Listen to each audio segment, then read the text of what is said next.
Yesterday, we saw the first use of the new, improved, buffed Harbor in a pro game. It was this game. It was our old friends 2G against MIBR Academy in Brazilian Tier 2. And here is the comp that 2G are playing. Here is Harbor. And they're playing basically a very standard normal comp, but they've just replaced Viper with Harbor. And you are going to see in this video that there are definitely some interesting uses for this new Harbor. Let's kick it off with round number 3. And you may have noticed when I was taking a look at the comp there that it's round 3, but we've already got our Harbor ult. And this is going to be massively important to this whole video because you see, what we're going to take a look at here is a lot of ult rounds, essentially, because that's where most of the value came from. You know, we got our, little whirlpool ability here or whatever. And we see, for instance, here a nice little take of A main with it, right? That's all fine, that's all good. But one thing that 2G did very well was there you see that they farmed ult orbs, right? And that allowed them to get a lot of Harbor ults online, okay? The Harbor also popped off, but it allowed them to also get a lot of Harbor ults online. And so most of the rounds that we're going to take a look at are Harbor ults because those were the most interesting rounds, in my opinion. So let's take a look now at this round 3 where they're going to come over towards B here and do a Harbor ult exec. Com 5 jogadores na boca da B. Por enquanto ninguém rotaciona, vem entrada, sobe parede do Harbor. E vem o Gobeira, buscando espaço e aí sim, a ultimate do Brinks. Vai ficar complicado pro Aztecs, ele vai tentando se segurar. Vai tomar spot. O bicho ficou cego também, mas tá bem posicionado, puxando o Aztecs, é interessante. Okay, so there's a couple things to talk about here. First things first, pro tip, Harbor ult does hit teammates, as we saw in this round, because yeah, he's going to ult and just smack them, and that's not going to be the only time this happens, as you will see in this video. But let's also talk about the Harbor wall here, because just look at how tall it is.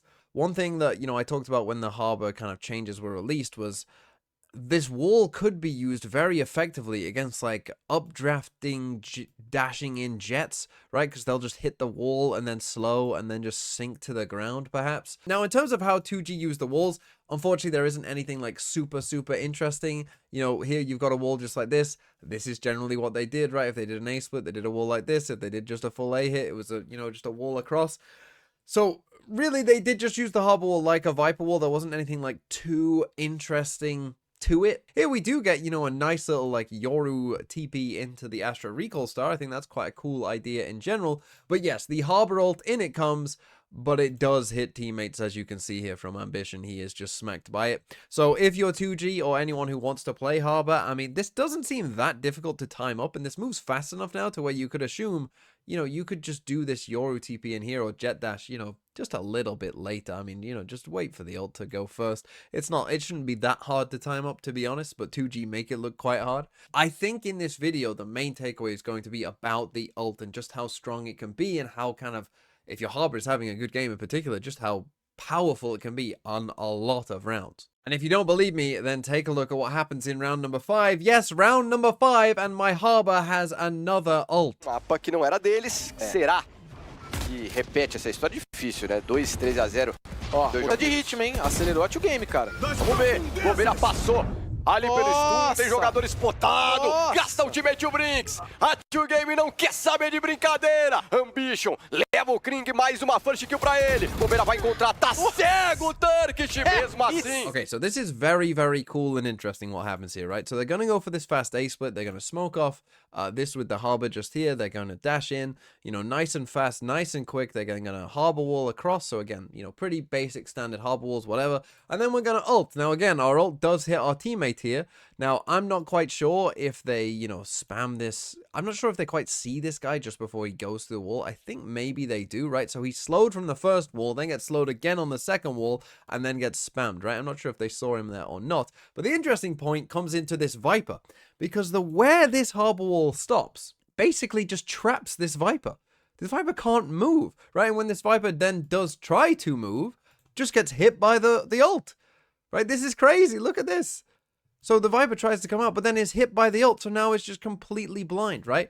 So this is what I really want to talk about in this round, is thinking about the Harbor ult not only as an exec tool, but also as kind of like an anti-flood tool slash, trapping people in a checkmate spot like this kind of thing. So obviously they Harbor ulted like this, and in the round, we saw earlier they Harbor ulted like this, but you can think about this ult now on multiple maps. It's not just like, oh, we harbor ult and then, you know, you follow it and then you're good. But actually, like, say over towards B side, right? You might be better off ulting from this corner here, where you can then ult this way, so that then the harbor ult, you know, comes across and ends somewhere like that, right? That way, no one can flood back in this side. Or it doesn't have to be necessarily on this side, right? Or like, for instance, on A, you might do it this way so that, you know, it comes across here and no one can flood back in this way. Whatever it is, you get my point, right? On whatever site it is, you might think about what's the best angle to where not only can I potentially hit people and scale up with it, but then also just stop anyone from coming back in. Because this thing lasts for 7 seconds, by the way, when it's stopped.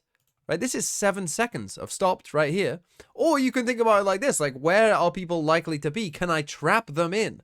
Like this Viper, right? Because, I mean, okay, the Viper gets the kill there whilst fully blinded, but, I mean, it's interesting, isn't it? And I think that that's something definitely to think about when it comes to this harbor ult. It's not just the initial kind of burst with the ult, but then also kind of the next phase of the round as well in terms of stopping anyone from flooding back in. Okay, now let's skip ahead onto the defense side here, so round number 16. And again, in terms of like things that the harbor was doing, there wasn't like, you know, too much that was crazy overall, you know, or anything that's like going to reinvent the wheel or anything. But I do think there are some things to talk about. Obviously, one ways, this is something to definitely talk about with Harbor now, particularly because of the smaller cooldown that Harbor now has on the Cove, right? It's only 30 seconds, you know, particularly for like Omen Harbor comps, you could potentially quite easily, you know, chain cycle some key one ways if you wanted to.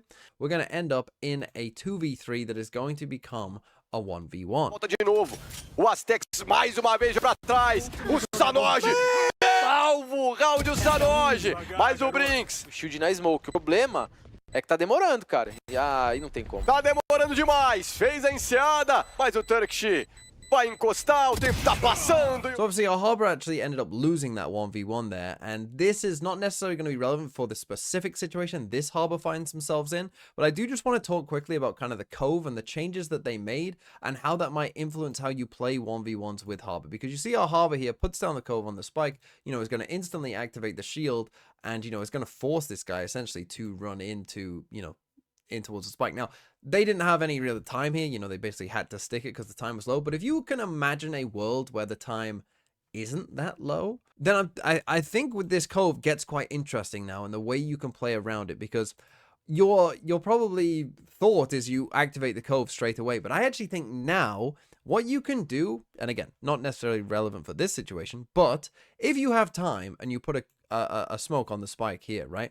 What you can do is you can tap the spike, and if they are quite far away without the shield up, like, you know, let's say they're back in B main or whatever, they might try start shooting at you. But now, because this Cove takes more bullets to break, what you could do is tap, wait for them to maybe shoot a little bit, put the Cove up after they've shot a little bit, then get back on it, because then they might not have enough bullets to break this and kill you, if you get what I mean.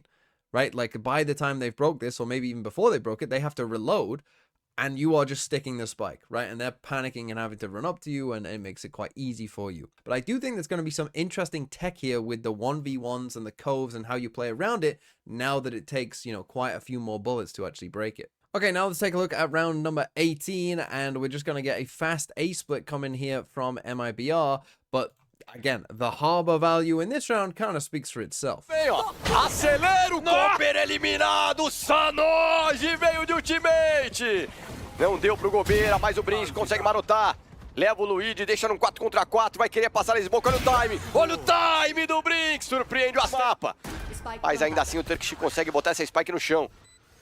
FRZ já gastou todo o recurso que tinha. 2 jogadores ali atrás da pirâmide. O Ambition pegando informação. Agora sim. É só sair. É só sair. Aí não tem muito o que fazer. Vem o time inteiro da 2Game. O Turkish ainda pega uma kill no veneno. Mas o Kring sobra sozinho. Okay, the Harbor pop-off round. Here it is. Because basically we get multiple parts of the Harbor kit working well, right? Even this one way, keeping these guys back here in main, right? Delaying kind of when this spike actually goes down, allowing our guys to rotate here. You know, that plays an important part in this round in terms of getting everyone set up, you know, before we've lost it. Also, the way Harbor plays this, really, really nice, right? Almost the first kill is kind of like a bait for him. This smoke is good to allow him to play in. He makes the right decision here in terms of, you know, letting these guys now go and coming back into the smoke. Basically, all of this is well played from our Harbor here. And then even in this kind of next phase of it, right? So when we start getting the Euro ult coming in, you know, even this wall, you think about, you're this Viper right here, right? And this harbor wall comes here. You can't really go this way, right? You are kind of trapped, because are you going to run through a wall here that they could potentially just see you through whilst you're slowed? Are you actually going to do that? No, right? So you are kind of just trapped here. And then obviously we got the harbor ult here with the Yoru ult as well. Just, you know, I mean, just really, really good. I mean, these guys are just absolute toast, right? Just absolutely no chance. And then you also have the harbor wall blocking off the spike. But now let's finish with round number 22, where MIBR are just going to go for this B exec. Amigos, 12-9. E vem tentativa de acelera o MIBR pro tudo ou nada. Aqui nesse spike site da B. Nossa! Ultimate utilizada, cegou o próprio companheiro. LZ ficou no meio do caminho. Acaba caindo pro Sanoge, mas o Brinks vai buscar. Okay, so this is another round where we get a harbor ult, right? And I know I'm showing a lot of harbor ult rounds because that was the most important rounds, right? In terms of showing things that happened with harbor, a lot of them were ult rounds. And the thing is, we lose this round because, again, we ult our teammate, in my opinion, right? That's what kind of costs us this round, is we harbor ult our teammate, because our, you know, this Astra definitely gets this kill on the Neon. But I think particularly against Neon, this harbor ult is a crazy powerful tool, right? If you're playing like a backside here and a Neon walls and you ult them, I mean, a Neon, what does a Neon do against that other than just die, right? If it doesn't hit our Astra here. So again, obviously that's something for 2G to work on and get better at. And there is another thing here I want to talk about as well, though, which is where this harbor ult stops. Because of course, when you're playing defense side and you ult like this, you have to be stopping this wall in the choke point, right? It can't go past the choke point like this. It does need to end here so that, again, no one else can really flood in with it. And I know that, you know, our harbor here is 22 and 13 and kind of popped off, but 2G were also farming ult orbs, you know, a fair amount as well. And I do think that the harbor value here that we saw was largely the ult, but it's only a 7 cost ult, right? Like, it's a very powerful ult for only being 7 cost. So overall, my thoughts on Harbor, 2G did end up winning this game, is that there is real potential here, you know, for Harbor to actually be very good. And I think if you are a creative team that likes to play Yoru in particular, you know, someone like a Gentle Mates from EMEA or whatever, I think you could really abuse this stuff. Like, if Gentle Mates win in the upper final and they get that extra time to prep, I would love to see them play some Harbor and really, you know, cook up some wild stuff that people just aren't ready for because they've never played against it. I think it could really actually have some legs.